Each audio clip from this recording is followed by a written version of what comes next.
Hey, so a topic that many of you may have thought of before, but yeah, it could be quite out there. But our mortality, why do we tend to think about mortality more when we are in a state of anxiety, stress, depression, or we're suffering from triggers? And mortality awareness is something that every single human being will confront at different stages in our life. And it depends vastly on how our perception is and what the processes are in our states of awareness. And it's very much based on each individual. A question I'm always asked is, why do we think about mortality at different times? Well, basically, it's shaped by our belief systems. It's shaped by our life experiences and also very much our cultural backgrounds. And, the awareness of mortality becomes more pronounced the older we get. So through our life challenges, through major life transitions, through significant losses in our life, if we're in our 30s and we've experienced loss of family, friends, or perhaps our peer group, this whole mortality awareness will just become more significant to you. And that in itself will then create all these challenges. But actually, what we're doing is we are seeing mortality in the wrong way. What we should be doing is serve or allow it to serve as a motivator.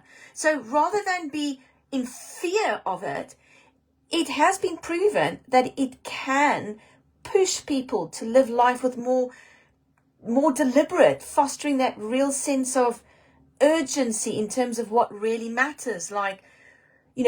Knowing that life is finite can encourage us to actually take those steps that we've never thought we could. It could deepen our relationships. It makes us aware of how much we've got left of life to live. And that's the main message here, is that we are going to be challenged at some point in life, depending on what's going on for you, depending on your environment, your life, what you've been through, what's happened to you. We are going to experience thoughts of mortality, but what we can do is steer them and redirect them into it being really positive and thinking about, well, what do I really want to do with life? How much time do I want to spend doing X, Y, and Z? One question I'm also asked quite often is, Bonita, why does fear increase with age? Not just about or around our mortality, but why do we tend to be more fear-driven the older we get? Well, actually, it's because we see or experience a physical decline, and we can see or experience loss around us. Generally, the older we get, the more loss we experience, the more physical decline. That's why it's so super, super, super important that you stay fit and healthy, that you move, that you build up your core fitness, because then that physical decline comes much later. But actually, the more we are challenged physically, the more loved ones we lose, the more we fear. So what we have to do is focus on, what are we going to lose by focusing on mortality? What are we going to lose by being in this massive anxious state? We need to eliminate regret and missed opportunities, because fear and mortality is driven by regret and missed opportunities, because we tend to live in our past, okay, over there, rather than here and what could be. And this is the big thing. This is the one thing that we have to focus on. We've got to rebuild those behaviors, those negative behaviors that perhaps we've created by thinking about what's happened there, and the regret and the missed opportunities then impacts on, well, oh my God, life's going to be over soon. No, it's about, how much have I got left? What else can I do? What do I want to live for? So creating your life plan and knowing where you want to go, what your life goals are, who you are, that's absolutely, absolutely crucial. Okay.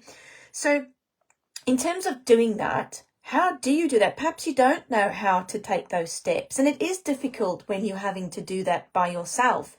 You know, the best business brains in the world, the most confident people in the world, they have never done it by themselves. They have never just figured it out. They've all had help. They have all had help. And asking for help is the right thing.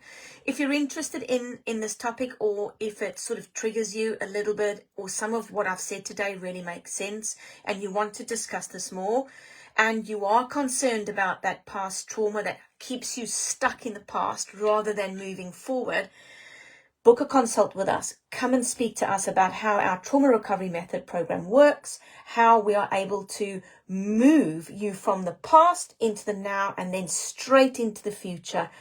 It's great speaking with you today.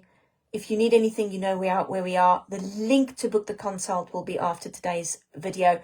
Wherever you are, whenever you watch this, have the best day possible and keep looking forward. Keep looking forward. What is that one thing you can do for yourself? Or perhaps you're driven by doing it for your family or your friends, but generally our motivation should be about ourselves first and others second. Because I promise you, when you show up for yourself, everyone else starts to show up for you. Speak to you soon. Bye.